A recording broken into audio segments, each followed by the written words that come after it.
Eu vi que o assunto eleição presidencial 2018 está em alta, tá todo mundo falando disso. As pessoas discutem fervorosamente quem será o próximo presidente. E como eu sou um grande oportunista, óbvio que no bom sentido, né? Hoje eu vou te dizer quem vai ganhar a eleição presidencial de 2018. E hoje tem novidade. Pela primeira vez na história desse canal, eu vou tentar ser o mais imparcial possível. Talvez eu não consiga, mas hoje eu vou ser um pouco menos tendencioso do que eu costumo ser nos meus vídeos sobre política. Até porque quem me acompanha sabe já meu posicionamento sobre isso. Tá estampado no nome do canal, né? Eu sou um conservador. E um conservador de verdade que defende de fato a propriedade privada. E isso quer dizer que por mim nem teria eleições. O Estado acabaria agora, já. Pois é ele o maior agressor de propriedades que existe. Mas como acabar com o Estado é uma tarefa um pouco mais árdua do que parece, hoje eu vou te fazer uma análise fria sobre quem tem mais chances de assumir o posto mais alto dessa nossa república federativa chamada de Brasil. E pros libertários de plantão, no final eu vou deixar uma perguntinha aí pra vocês, fechou? Então, bora! Atualmente são 13 o número de candidatos à presidência. E eu não vou falar o nome de cada um, né? Até pra não ficar muito cansativo pra quem assiste. Mas tá aparecendo aí na tela. E dessa lista de 13, pra não incompridar muito a história, já dá pra cortar aí 8 candidatos que têm pouca ou nenhuma chance de ir pro segundo turno. São candidatos que nas pesquisas aparecem sempre com menos de 5%, e não que eu acredite em pesquisas, longe disso. Mas é perceptível que eles estão mesmo abaixo dos outros candidatos. Os candidatos que não têm nenhuma chance de ir para o segundo turno, faltando menos de 20 dias para a eleição, é o Emael, João Goulart Filho, Guilherme Boulos, Vera Lúcia, Cabo Daciolo, Álvaro Dias, Meirelles e João Amoedo. O João Amoedo até que estava vindo numa crescente, mas parece que está mesmo ali estabilizado nos 3%, o que faz que ele tenha chances mínimas de disputar ali no top 3 de candidatos mais propensos a competir pelo segundo turno, estando ele mesmo na 6ª posição. E de novo, lembrando que essa é uma análise bem rápida para quem não gosta de perder tempo em vídeos muito maçantes. Então, a não ser que nós tenhamos uma grande surpresa nos próximos dias, estes 8 nomes aí que eu citei, que eu já descartei, não disputarão mesmo o segundo turno. Pode ter certeza disso. Os fatores são diversos, mas isso envolve em geral o partido do candidato, se ele tem grande influência no cenário nacional, a ideologia defendida por ele, a forma de se comunicar, o carisma. Tudo isso conta no final para aumentar as chances de um candidato se eleger. E para exemplificar tudo isso que eu disse, nós temos o Guilherme Boulos, que apesar de se comunicar muito bem e ser um dos líderes de um movimento muito barulhento como o MTST, ele vai ter que se contentar ali com 3% de votos. E por quê? Porque as pessoas estão aprendendo que pessoas como o Guilherme Boulos defendem ideias malignas. E além disso, o cara era o coordenador de um grupo terrorista que invade propriedades. E assim sendo, há uns 20 anos atrás, o Boulos até teria uma chance. Mas hoje, meu querido, o brasileiro tá deixando de ser um completo imbecil como antigamente. E ó galera, isso aqui foi só uma constatação de fatos, hein? Tem nada de tendencioso não vem com essa não. Então, prosseguindo, sobraram os seguintes 5 candidatos que estão aparecendo aí na tela. Porém, como vocês devem bem saber, só há vaga para 2 candidatos no segundo turno. Só os 2 primeiros participarão. Então, nesse caso, nós já podemos descartar a Marina sem medo de errar. Marina Silva, coitada, até que tava indo bem algumas semanas atrás, parecia até que ia ser bem competitiva. Tadinha, só aparece de 4 em 4 anos, mas parece que não vai dar de novo pra ela não. Nas pesquisas só vem caindo, aquela história de dialogar com todos os lados e unir todo o povo não cola mais. A Marina é aquela espécie de político que não assume um posicionamento concreto que seja.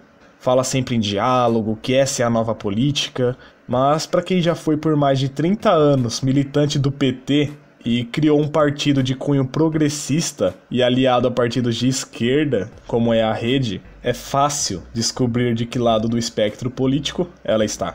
Inclusive, ela sempre foi uma marionete do PT, por assim dizer. Ela nunca teve pulso firme para peitar a Dilma tanto em 2010 e em 2014. E muito por isso, a imagem da Marina Silva está muito desgastada no meio político brasileiro. Ela não sabe comover, não sabe mobilizar, não tem uma opinião forte. Então, por essas e outras, volte daqui 4 anos, Marina. E por falar em candidato com a imagem desgastada, nós temos aqui Geraldo Alckmin, o tradicional candidato do Centrão, né? Sempre tem que ter. E por mais que o Alckmin tenha muito mais tempo de televisão que seus concorrentes, uma coligação que envolve muitos partidos gigantes, e já ter uma carreira política consolidada, tendo sido governador do estado de São Paulo por 3 vezes, nós podemos cravar aqui com toda certeza que Geraldo Alckmin não irá para o segundo turno. Primeiro porque ele não tem força em algum outro estado que não seja o estado de São Paulo, e segundo que Geraldo Alckmin não tem nada de carisma, 0. A comunicação dele é horrível. E agora uma dica para você que um dia quer se tornar presidente: você tem que ser carismático, tem que saber vender bem suas ideias, tem que saber engabelar as pessoas. Um candidato a presidente é quase como um vendedor. Ele tem que saber vender bem o seu produto. Ele tem que oferecer a sua ideia para as pessoas de uma forma leve. Ele tem que interagir com o comprador, no caso, o eleitor. E Geraldo Alckmin não sabe fazer isso. É o famoso político sem sal. E pelo que as pesquisas mostram, o Alckmin está estagnado ali com seus 9, 10% e dificilmente ele sairá disso. E portanto ele tem pouquíssimas chances de avançar rumo ao segundo turno. Agora nos sobram 3 candidatos e 2 vagas para o segundo turno. E pulando para o candidato que já está garantido no segundo turno, esse com certeza é o Jair Bolsonaro. Ele tem o dobro de intenção de votos do segundo colocado. Impossível que 2 candidatos ultrapassem ele, o deixando na 3ª posição e fora do segundo turno. É impossível. O eleitor do Bolsonaro é fiel e não larga o osso por nada. Vai com ele até o final. E depois da facada que ele levou, ele só faz crescer. Mas não só por isso. Ao passo que as eleições se aproximam, o eleitor de direita no Brasil não tem outra saída a não ser votar no Bolsonaro, tendo em vista que seus maiores adversários são declaradamente de centro-esquerda à extrema-esquerda, o que faz com que Bolsonaro se consolide como representante da direita na disputa presidencial. E por ter quase 30% das intenções de voto, Bolsonaro com certeza já está no segundo turno. A dúvida real mesmo está em quem vai ser o adversário dele no segundo turno. E nisso nós temos 2 nomes fortes da esquerda para confrontar Jair Bolsonaro. Um é o Ciro Gomes e o outro é Fernando Haddad. E aqui a disputa é muito acirrada. O Ciro já havia se consolidado na 2ª posição e vinha numa crescente muito boa nas últimas semanas, mas ele vacilou. Começou a demonstrar muito o seu lado autoritário e preconceituoso, e isso pegou muito mal. Isso espanta potenciais eleitores. E mesmo que ele não tomasse tais atitudes, muito dificilmente ele iria para o segundo turno. Porque agora surgiu o nome de Fernando Haddad, o candidato do PT. Dentro de 1 semana e meia, mais ou menos, após ser oficializado como candidato do PT, ele já pulou ali de 4% e foi a 13%, segundo o Datafolha. E de novo, eu não acredito muito em pesquisas, mas elas só vão relatar o óbvio daqui pra frente. Agora que o Haddad é oficialmente o candidato do PT, ele muito provavelmente estará no segundo turno. E isso se deve, obviamente, à força de seu partido, que é o maior partido de esquerda no Brasil, e ao presidiário que apadrinhou a candidatura de Fernando Haddad. Como sabemos, o PT sabe fazer propaganda como ninguém. E agora o Haddad já empatou com Ciro, ali pelos 13%, e muito facilmente vai chegar aos 20%. E vai disputar o segundo turno com Bolsonaro. E em um segundo turno com Haddad e Bolsonaro, quem será que vence? Bom, é impossível saber. Não tem como prever. Obviamente, a maioria dos candidatos derrotados no primeiro turno vão apoiar o Haddad. Bolsonaro tem muita rejeição. E isso vai pesar muito para ele. Quase metade dos eleitores nunca votariam em Jair Bolsonaro. E as pesquisas mostram isso. E quando mais da metade da população te rejeita, você não ganha a eleição. Mas é óbvio que nada está perdido por Bolsonaro, não. Ele já tem quase 30% do povo apoiando ele. E esse é um número muito expressivo. No segundo turno ele deve receber muitos votos ali do Amoedo, do Álvaro Dias, alguns do Geraldo. E dá para ele convencer também muitos indecisos se ele souber atacar o PT e utilizar muito bem a propaganda na internet.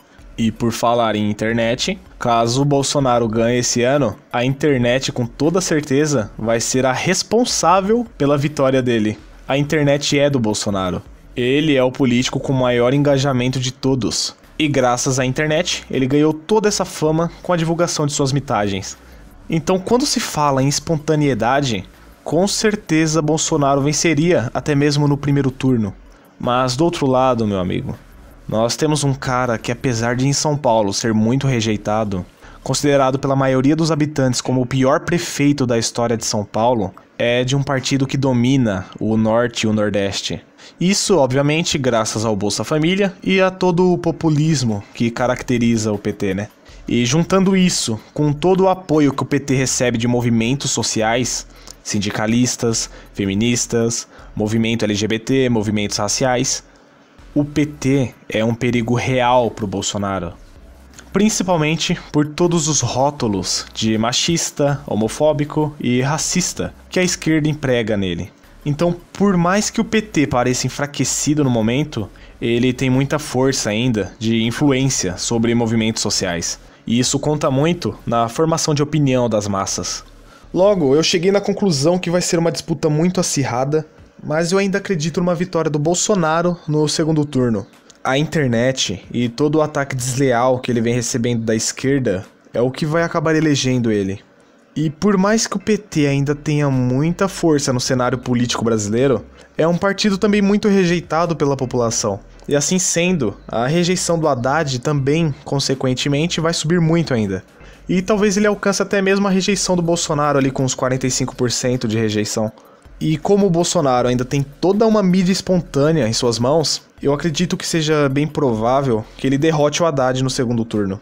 Enfim, essa foi a minha análise. Eu gostaria de reafirmar aqui que eu não apoio nenhum dos candidatos que se apresentam até o momento. Se tivesse pelo menos ali um candidato separatista, eu até pensaria em votar nele. Mas dos que estão aí, eu devo dizer que o menos pior é o Bolsonaro.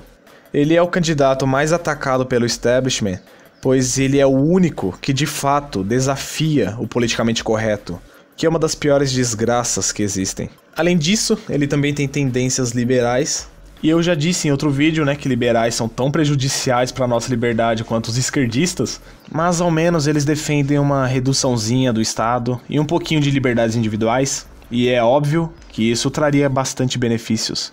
E para finalizar, agora eu tenho uma pergunta direta aos libertários que me acompanham. Eu queria saber qual a opinião de vocês quanto a utilizar o meio político para se alcançar o anarcocapitalismo. Vocês acham viável utilizar o meio democrático para acabar com o Estado? Eu já li muito sobre isso, sobre o gradualismo, mas eu quero algumas opiniões que rolam sobre para finalmente formar a minha, valeu? Esse vídeo já tá ficando bem grande, mas eu quero deixar registrado aqui que eu ainda pretendo fazer um vídeo com a minha visão sobre a política em geral, tá registrado aqui. Então eu vou ficando por aqui, um grande abraço, fica com Deus e até o próximo vídeo. Eu fui.